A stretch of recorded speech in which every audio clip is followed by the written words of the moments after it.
Now, the mission of the Muslim Family Law Hub is to educate and advocate for equitable Muslim family law outcomes in South Africa. This platform provides resources to help Muslims, especially women, navigate both Islamic and South African family law. The aim is to empower our community with knowledge on their legal rights and protection. Dr. Fatima Isop is the director on the board of the Muslim Family Law Hub, and it's my pleasure and privilege to welcome her in studio. Assalamu alaikum and welcome. Khadija, and thank you very much for having us again. Now, the last time when we spoke, we had an influx of WhatsApps as well from our listeners saying, how overdue something like this is and a tool like this is. And it's exactly based on that premise that this was launched, yes, that this was put out there. You did indicate, however, at the time that given, yes, the board members is your own schedules, your own busy schedules and your own professional lives, that this is not a legal aid clinic. It's not a law clinic at the time. It's really for us as the general public to educate ourselves, particularly around this. And I recall this intersection of state law and family law. Yes. And then, of course, within that, we spoke a little bit about how culture, how tradition, how convention plays into it, and how that becomes almost a different type of quote-unquote law. In its own way. So today you said, now you're going to take us through this, through the website that you have made available. I am on the website now. Yes. Talk to us a little bit about, how it was, even when it was organized and when it was designed in a particular way. Yes. So first of all, thank you once again, Khadija, for having us on board on your Community Pulse. And just to kind of latch onto what you're saying, that is really important. We're not a registered legal aid clinic. So we're unable to give people legal advice. We don't have a physical office with lawyers sitting in them. But I will explain to your listeners how you can actually use the website to access lawyers, whether it be for an antenuptial contract, whether it be when you're going through a divorce, or whether it be you're wanting an Islamic will. So the hub per se is not an organization that's giving legal advice at this stage, but we have developed the website, which we hope is one of our tools that will educate the community about their rights under both rights and responsibilities under both Islamic law and South African law, and in addition to that, provide them with resources to navigate both sets of laws, whether it be in marriage, divorce, or inheritance. And to just it would be a good idea for those who have internet to go onto the website, the Muslim Family Law Hub, because I'm going to actually speak through some of the tabs on our website. So predominantly the website is an educational tool. Right, because as you correctly said, the Muslims are 2% minority in South Africa. Our Sharia laws of marriage, divorce and inheritance are not recognized by the state, but we have been practicing it in the private sphere for over 300 years. People have been doing their nikahs, they've been going for their talaqs and their fasaqs. Even though the state doesn't recognize it, it's been taking place. And of course, post-democracy, there have been various cases where women have gone to the courts to say, you have to recognize our marriages for different purposes. And the courts have done that to assist women. The most recent case was in 2022, where the Women's Legal Centre went to the court, and the court handed down a judgment in 2022 saying that all Muslim marriages are for all intents and purposes recognized as valid. So that's very important. The state now recognizes our marriages as valid, but doesn't necessarily recognize, there's no legislation saying, and we recognize that the husband has a responsibility to nafaka his wife. There's nothing like that. So it's still and then last year, the president passed a new piece of legislation allowing women to access the civil courts to obtain a divorce. So there's all these cases, there's pieces of legislation, and it's us trying to navigate all of this space in Islamic law and South African law, and it's super confusing for most people because it's so complex. And so the idea behind the website was to try and disseminate this information on both sets of laws so that it's easily available to people, accessible to people, and that people can exercise agency and navigate these spaces and these journeys on their own by using the information and the resources we provide in the website. So that was the idea behind the website. I think that in and of itself is already, if I can just ask you this question, just so I'm also clear about it. So when you speak about these various pieces of legislation, and when we hear or we see on social media that there's a precedent being set, or there's some case, Yes. and that this was the outcomes, and so now you speak about the fact that Muslim marriages are recognized. But it's Yes. important for us to realize that then the associated fiqh laws attached to that marriage Yes. does not necessarily apply. There we go. It's Certain still parts of it state law does. is still going to trump Yes. at this point until there's another case. Is that That's sort right. of? So, for instance, it gets quite complex because there are some aspects of Islamic law, of family law, that the states have recognized. Okay. So, for instance, in Islamic law, when you get married, you pay a mahr, right? Well, I think it was in 1998, there was a case in the Western Cape where the court, called Rylands versus Idros, where the court recognized that the Muslim marriage is a contract and that the husband pays the wife a mahr. That's not necessarily a constitutional court case or SAA, but it's the Western But Cape. that case became a landmark one. That became a landmark case. So there are certain cases where the courts have recognized aspects of a Muslim marriage. The fact that a Muslim marriage is a contract. The fact that the husband owes the woman, has to pay maintenance, and if he doesn't, in that particular case, he has to pay arrears maintenance. But even that case, people don't use it because people don't necessarily understand what it means, what the implications are. And so the idea behind the website is to help people navigate all of those aspects of whether it be marriage, divorce, and inheritance. Okay. And so maybe just to go to go into it. onto the website, because very importantly, as you said also, you provide resources. So That's if you right. are listening and this is something that interests you, but either way, it ought to, because it's the Muslim Family Law Hub. At some point or the other, all of us are touched by this marriage, divorce, inheritance. Look for the Muslim Family Law Hub.org. I've opened the website. Take us through it, Fatima. Yes, so I'll take you through, for instance, marriage. So when we developed the website, we had different personas that we worked around. So under the tab of marriage, it was a 25-year-old woman who's now entering marriage, and she needs to know what are her rights and responsibilities, what can she and what can't she do in South African law, right? And so here, for instance, very simply, I'll take you through a questions. Can I attend... what is there a minimum or maximum for mahr in Islam? There is no set maximum. The minimum varies by school of thought, but generally it should have some value, right? So, for instance, explaining to women, also the next one, can you, historically in South Africa, women would ask for their mahr up front. The next question is, can I ask for part of a mahr to be deferred? Yes, of course. You can actually ask that your husband pays a part now and a part later, either on divorce, or it has to be paid out when he dies. It becomes part of his estate, right? And then, of course, there are various issues. For instance, that's under Islamic law.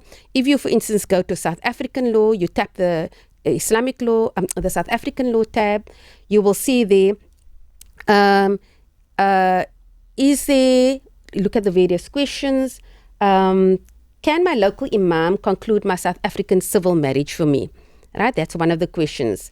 And I say there, if your imam is a registered marriage officer with the Department of Home Affairs, then yes, he can conduct a South African civil marriage. However, not all imams are registered marriage officers, so you should check first. Right, so this is very important, because a few years ago, there were imams who went for training at the Department of Home Affairs, and they were then made officially marriage officers. Yes. So that means when that imam concludes your marriage and they follow the procedure in terms of the home affairs, then your marriage will be a civil marriage. But not everybody has. Who are these imams? So there we provide a list.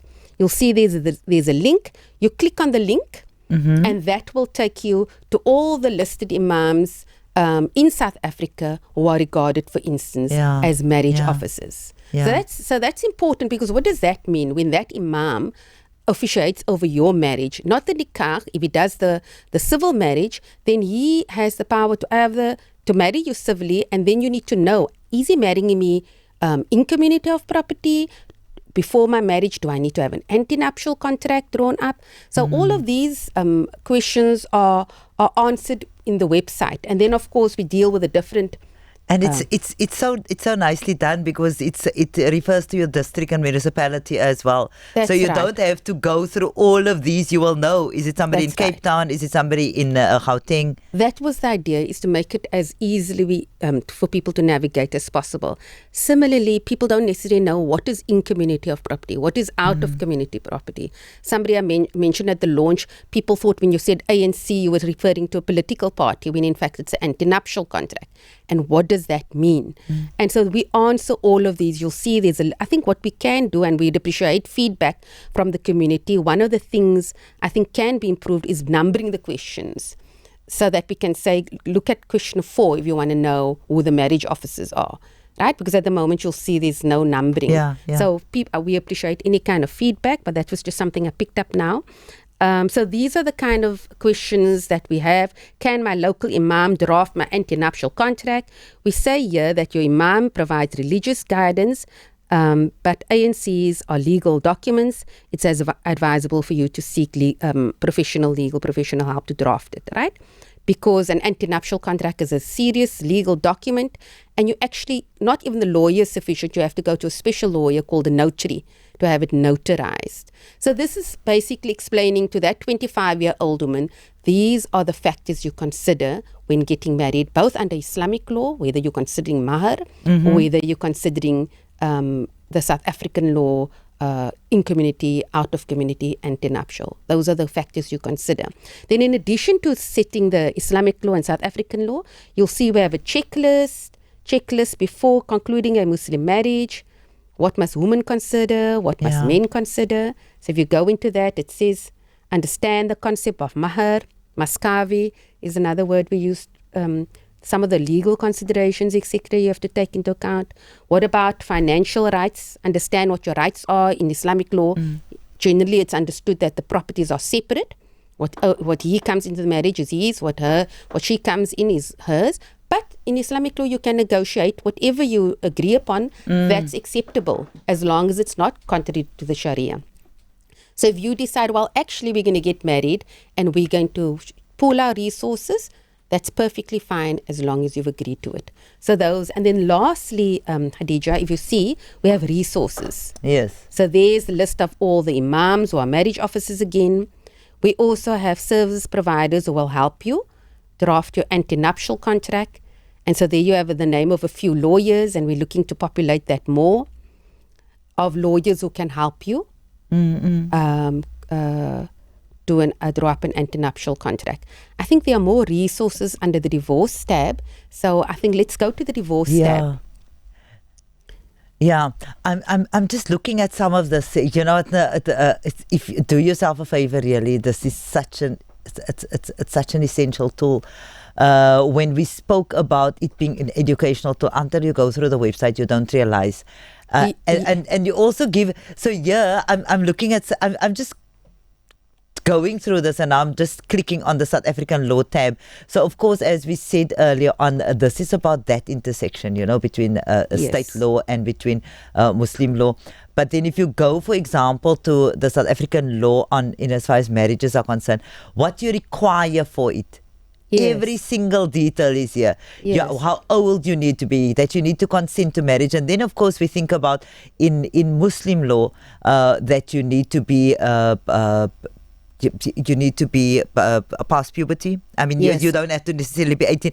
But then one thinks again of how, you know, if you look at the culturally speaking, what is deemed to be acceptable, and then the resources that's at your disposal. So all I'm saying is there's so much detail here. Which act will govern the matrimonial property consequences of my civil marriage? Now, we don't know that.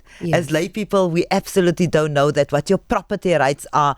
How does a marriage out of a community of property without accrual, how does it work, so that one is not blindsided? Absolutely. When you go into these. So for me, one of the most important things is to actually grant people agency to do this on their own. They don't have to feel that they have to refer or defer to that lawyer or that imam all the time. Of course, it's important when you get to the point when you're finalizing things, but this at least gives you the access to the knowledge. And I think it's very important that we take up the first command, which was Iqra, read. And this is what it's about. It's about educating ourselves and raising that awareness and then acting upon it. And I think, for instance, even if you look at the divorce tab, and of course this is the part where inevitably this is the journey where we get a lot of issues arising, but especially from women, right? And so if you go into the Islamic law of divorce, you'll see there what are the first question is, what are the different divorce options available to me? We're now going to move on to the next law, and that one is divorce. So thanks, Khadija. So once again, on divorce, you have the same. You have Islamic law, you have South African law, you have your checklist box, and you have your resource box. So I'll just take you through one question under the Islamic law box, for instance. I want to end my Muslim marriage. What Islamic divorce options are available to me? So we say there the talaq, which is initiated by the husband, khula, which is initiated by the wife, and fasakh, which is an annulment through an Islamic court, usually initiated by the wife. Right? So historically in South Africa and in Cape Town, talaq and fasakh were the main ones, right? That people, either you wait for your husband to talaq you by saying, I talaq you, and there we also explain what is the best form of talaq in question number 2. Or if he refuses, which very often happens, the husband refuses to give the talaq, the woman is then required to go and get a fasakh, right? She has to, and then we say there, what is a fasakh?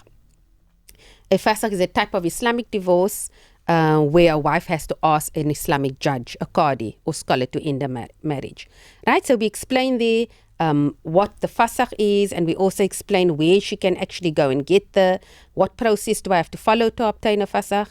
It says you need to approach a recognized ulama body, you'll have to fill out certain forms, and you have to then stipulate why you want to exit the marriage.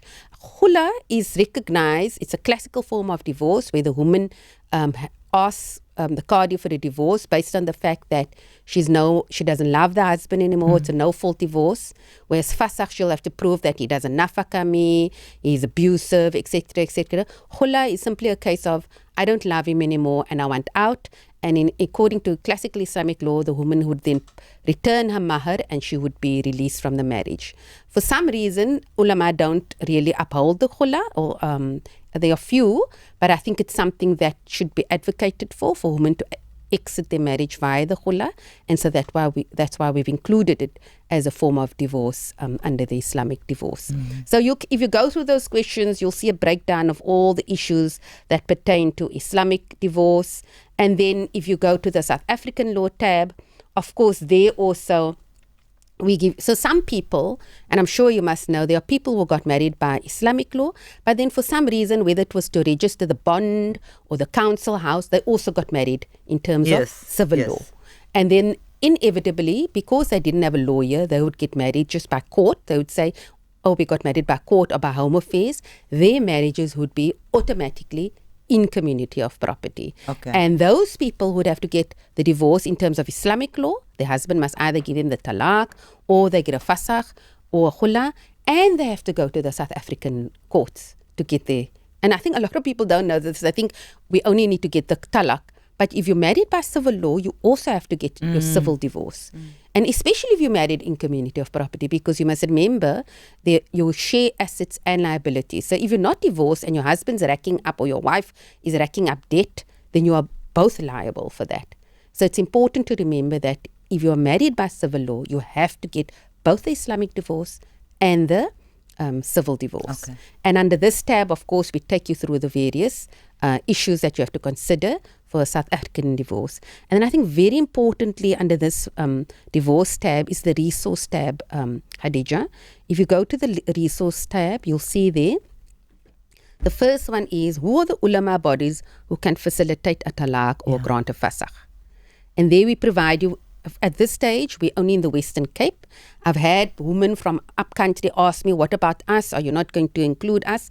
And so we're hoping to expand, because they've asked us, we see that you're focused in the Western Cape, but obviously, as we said at the launch, this is day one.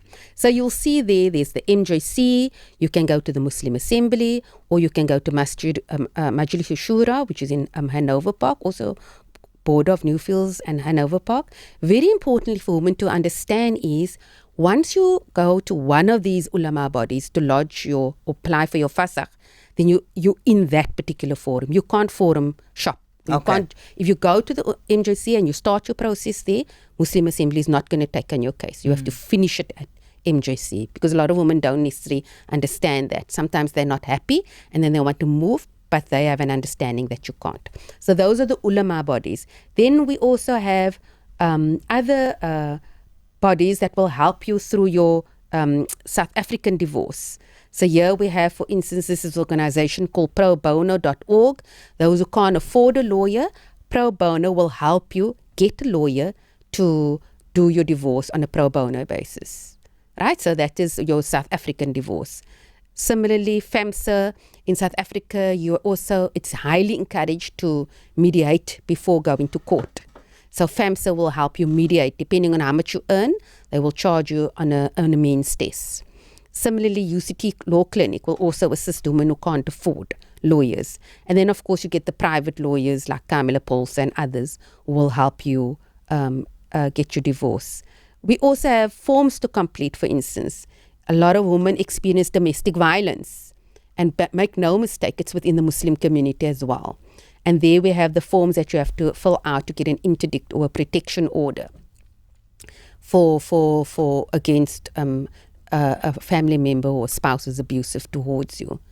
Similarly, after you let's say you're married by Islamic law only and you have minor children, and that husband refuses to pay maintenance, then you can take, whether you're married by Islamic law, whether you're not married, whether you're married by civil law, both parents are responsible to maintain those minor children. And there we've loaded the applications, forms for maintenance orders that you can fill in when you need maintenance for your minor children.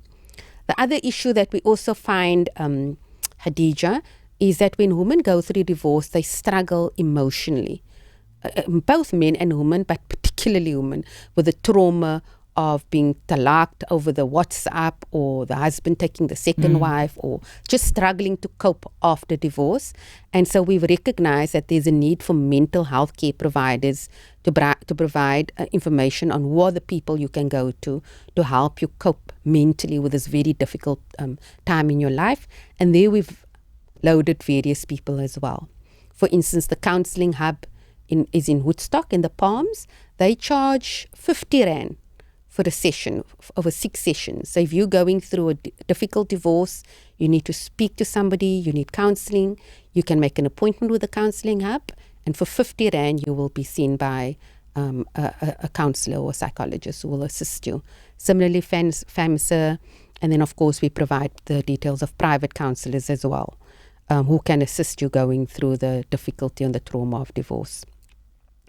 I think second last is organizations who can assist women who are going also through domestic violence, gender-based violence. There we've uploaded Ihata Shelter, which is an excellent initiative by I think it's Noran Osman. And similarly, the Saki Bartman Center. These are organizations for women who are experiencing severe gender-based violence and need to escape their homes from abuse, and these facilities provide shelter to women and their children. So you'll see we basically provide you with, it's like a one-stop shop under our resource There's nothing tab. basic about this. I'm quiet, and our listeners know I'm very seldom quiet, but the amount of detail, the amount of work that must have gone into putting this together, I don't think that we appreciated that entirely when we had our first conversation. The very fact that this is not just something, and this is, I think, something that we spoke about off even the last time, Fatima, that this is not a clinical process. Unfortunately, the law seems very clinical and cold when we think about the letter of the law. That's right. This, to me, addresses also the spirit of the law. Yeah. It addresses the human beings behind the marriage, behind that's going through that talaq, that's undergoing mentally, emotionally, physically, that's feeling tormented, that's feeling broken. We've seen so much of it. Exactly. It's very traumatic so to see starting off by saying, let's get the bureaucracy and the admin done, because you need to get through the paperwork, but let's also put resources out there that can support you emotionally. That's right. The fact that, yes, there's an application for protection order jolts one a bit. Yes. But these are realities that many of our women face that can't even get themselves to a place where they say, I need to get the protection order. So it's here on the website of the Muslim Family Law Hub.org. Go to the website. But then there's also the mental health care providers. Yes, the organizations for women that have experienced GBV, and then organizations that, of course, can provide financial relief as well. Oh, sorry, that's the last one. So there are three aspects we find that women especially struggle with. They need legal advice. They need emotional support, hence the mental health, but also financial. And sadly, we only have one organization, which is an amazing organization, SANZAF, of which one of our board members is the CEO. And they will provide women, for instance, with 6 months of helping her pay her rent. I mean, people don't know this. So let's say she's going through a divorce. She has to obviously fill out the forms, do a means test, and then they'll help her. Because unfortunately, there are many instances where the husband just leaves her completely stranded. And the children. So SANZAF is there to help women who are struggling financially as well. So that's the financial aspect. So that's on the divorce tab. This website that we are on is www.muslimfamilylawhub.org. We are speaking to Dr. Fatima Isop, who's one of the directors on the board of the Muslim Family Law Hub. Today's program, of course, focusing on getting us through this and directing us around and educating us around this educational tool that is the website. So now we're going to get to the third door, Fatima. That's inheritance. Okay. And of course, if in South Africa, if you die you can either have a will, or if you don't have a will, then the South African law will kick in. And this is what people must understand, is that they didn't draft a will, they can't expect the estate to be distributed according to Islamic law. The South African law, which is the interstate law, that will kick in, and we say this in the website, right? We say that. So if you want to, and that's what we say. In fact, the first question is, as a Muslim South Africa, does Islamic inheritance law automatically apply to my estate? And the answer is no. Islamic law does not. The South African law will govern your estate, but you can choose to have your estate is distributed according to the Islamic by creating a will. And then you can, when I die, how will my estate be divided according to Islamic law? Your estate will be divided amongst your heirs on the fixed shares as determined by the Quran and the Sunnah. And then, of course, we give some examples of how that will. So if you want your estate to be distributed according to Islamic law, you have to draw up a will where you say, I want my estate to be distributed according to Islamic law, and on my death, you can either say who the Islamic law is or what many people do is they'll say, on my death, an ulama body in Cape Town, it's usually the MJC, must draw up a certificate saying who my Islamic law is are. And then if you go under the inheritance tab and you go to resources, you'll see there, we say there, who are the ulama bodies who assist with drafting of wills. So there we have the MJC, they assist people with drawing a very basic Islamic law will. We also have lawyers who will help you. We have your Bauer Abrams, Legacy, Rivka, RK, Ariana Khan, Parker attorneys. And then also, remember I said if your will say ulama body must draw up the distribution certificate. In the Western Cape, generally, it's the Muslim Judicial Council. They will draw up a distribution certificate saying if the man dies and he was survived by his wife, son and daughter, then they will draw up a certificate saying the wife gets an eighth and the son gets double the share of the daughter. And they will then give that to the executor, who will submit that to the master of the High Court. And there we have the website of the master of the High Court as well. So if somebody dies in your family, that's the place you have to go to report the death. Right, to take the death certificate and the will and everything, you go to the master's office, and we provide the contact details of the Cape Town master's office as well.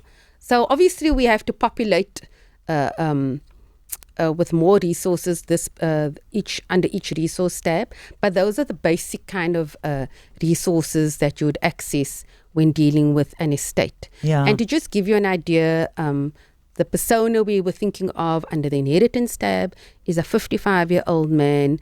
He's wanting to make sure his estate is distributed according to Islamic law, but also that it's compliant with South African law. And then these questions are based on that persona. And what are the kind of provisions he should make for in his will to make sure he's compliant with both systems. Yeah. And I see here when I open up this tab, the inheritance tab, and when I go to the Islamic law, Yes. you mentioned the fact that many of these answers reflect general Islamic inheritance principles and interpretations may vary. So for you as somebody who's undergoing this, it is advisable to consult with a local Islamic scholar and a legal professional who's familiar with both. And I think this is what Fatima also keeps emphasizing, Islamic and South African law, so that you know that your will accurately reflects your wishes and complies with both religious and legal requirements. So really the onus is also on you as an individual. That's right. To know that you need to take responsibility and you need to take ownership. And remember that these are realities. Absolutely. That we don't always want to talk about it, but death happens. That's right. People tend to there's still so many people who don't do wills, which is so problematic. But people, and this is the starting point. At least here you have it's a springboard, and so you know the basics, so that when you go to your lawyer or your imam, you at least have a back. I've read this. Can you explain to me then what does this mean for me? Right? So, for instance, if somebody says in their will, my estate must be distributed according to Islamic law, and the husband dies and he's survived by his wife and his daughter, right? And his brother, for instance. What people don't know is, for instance, if they put that in their will, that the wife is only going to get an eighth, right? She's never going to get, if there's no children, she gets a quarter. If there are children, she's going to get an eighth. If there's more than one wife, the eighth gets shared between the two of them. They each get a 16th in terms of Islamic law. In that estate, the wife will get an eighth, the daughter will get the half, the brother will get the balance. That's an Islamic law, and people don't necessarily understand that when they put that in that will. So now the wife who's lived in that house for 30 years, suddenly her brother-in-law's got a stake in her house. But of course, the husband thought he was doing the best thing by including the Islamic law provision in his will to make sure he's compliant with South Africa Islamic law. But what he doesn't necessarily understand is what the full implication of that entails. That his wife will only be entitled to an eighth share in their home that they've shared for 40 years, and the daughter half, and now his brother has a stake. Because that's how Islamic law works, right? If you're going to go according to the fractions that are allocated in the Quranic verses. But that's why it's so important, and of course under this tab as well, there's a checklist. Yes, so of course. if you go to the inheritance tab, and then of course you'll see, as Fatima's taken us through, you'll see Islamic law, South African law, you'll see a checklist. Click on checklist, and then you'll see checklist for inheritance in South Africa. So what you need to understand, familiarize yourself with Quranic share heirs and their fixed shares. There we go. Understand this. Understand the concept of the bequest and its 1/3 limit. Right. I just want to tell our listeners, I see some of you are sending questions through. Fatima has made it clear at the very start that no, this is not about giving legal advice per se now. This is about taking you through this educational tool. It's called the Muslim Family Law Hub. That's the name of the NPO, of course, and this is the tool, the educational tool that they've provided. And today, I also want to tell our listeners and send this reminder out that this is a series that we're starting with the Muslim Family Law Hub. We'll be continuing these conversations. Please do yourself a favor, refer back to this particular conversation. We will be referring back to this, where it's about you navigating the website. This video will be up on our YouTube page very, very shortly. Keep going back to this as a reference so you know how to navigate the website. Khadija, for instance, under the checklist here, you'll see further down, plan for non-Muslim heirs, adopted children, and charities. So if you're married to if your wife is a non-Muslim, or one of your children is a non-Muslim, or adopted child, know that child is not automatically included as an heir. So you use your 1/3 that you do have freedom to do with as you please, freedom of gestation. You can use that 1/3 to give to relatives who are non-Muslim. Maybe your mother is not a Muslim, you've reverted to Islam. Then you can take that third and give it to your your mother or to your adopted child. And so that's why it's important to kind of understand how how it works. That you can, with 1/3, do as you please, and the other 2/3 goes according to the shares as stipulated in the Quran and the Sunnah. And then, of course, the last tab, Khadija, is our events. And here, there you'll see the last. If you click on the events, it's our launch. It's also the discussion we had here with you, Radio 786. There's also a webinar, a podcast with Muslim Connected, if you're in the events tab. Okay. And then one of our board members, Khadija Basir, she did the pre-khutbah talk on the hub at Claremont Main Road. And then very importantly, the last one is a webinar on the Divorce Amendment Act. I'm hoping that general public can access this webinar because it's quite important. And that webinar is with the attorney Kamala Paulse. She's the director of the Family and Matrimonial Law Department at Herald Gee Attorneys. And we discuss the impact of the Divorce Amendment Act on Muslim marriages and what does it mean for couples going through a divorce. So I think if women going through a Islamic divorce want to know how do they navigate this particular Divorce Amendment Act, that's a very important webinar to access.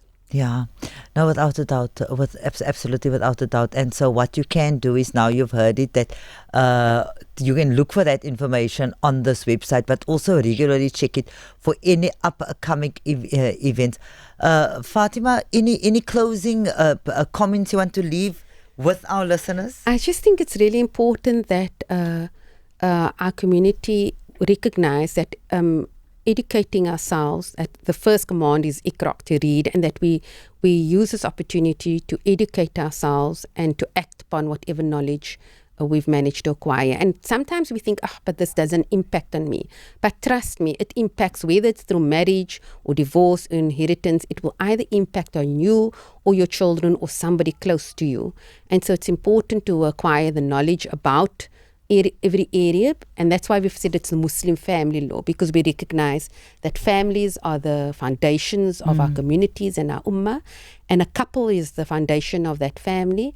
And so it's important that you navigate these journeys, whether it's marriage, divorce, or inheritance, from a position of knowledge. And our aim is to provide some form of access to that knowledge in an accessible format. Absolutely, without a doubt, yes, that's what we need to speak from a position of knowledge. Consult with the professionals, but take responsibility also for our own well-being, and understand that, yes, these are hugely significant life events that impact us in some way or the other. You're absolutely right, Fatima. The family, the cornerstone of society, and the healthier and the more functional the family is, of course, the more healthy and functional a society. Shukran so much for joining us, and I'm looking forward to our upcoming conversations. Shukran, Khadija. It's a real pleasure being with you. Assalamu alaikum. Salam.